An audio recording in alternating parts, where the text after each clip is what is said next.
মোহাম্মদ আইয়ুব প্রশ্ন করেছেন, যারা মাজার ভাঙচুর করেছে এখন তাদের বিরুদ্ধে সুন্নিদের করণীয় কী? যখন মাজার ভাঙচুর তো করবেই, সুন্নিদের কোনো করণীয় নাই। মাজার যারা দিন পর্যন্ত মাজার দখল করে খেয়েছেন তাদের করণীয় বেড়ে গেছে, তারা রক্ষা করুক। এখন আপনি বলবেন হুজুর আপনি এটা কী বলতেছেন? ওরা তো আমাদের কাউকে কখনো পাত্তা দেয় না। সুন্নি অঙ্গনে সংগঠনকে এস্টাবলিশ করবার জন্য কোনো মাজার কোনো ডোনেট করেছে আপনি এ পর্যন্ত জানেন? যে আমার 10টা মহিষ এসেছে, একটা মহিষ আমি সুন্নি অঙ্গনে সাংগঠনিকভাবে এস্টাবলিশ করবার জন্য মহিষ বেচে আমি ওখানে টাকাটা দিয়ে দিয়েছি।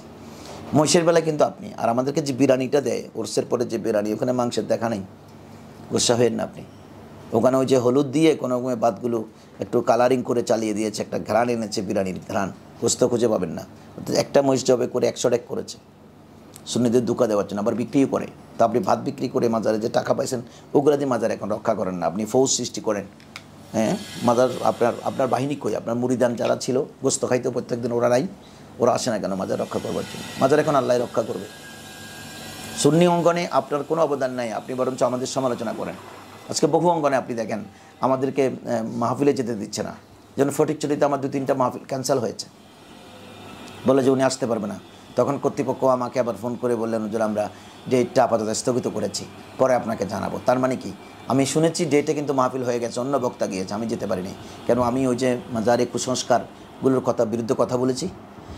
এখন আমরা কথা বললে আপনি আমাদেরকে গালিগালাজ করবেন, মাহফিলে যেতে দেবেন না। আর এখন যখন সংকটে পড়েছেন, হুজুর আমাদেরকে একটু রক্ষা করেন, এখন আল্লাহকে বলেন আল্লাহ আমাদেরকে রক্ষা করেন।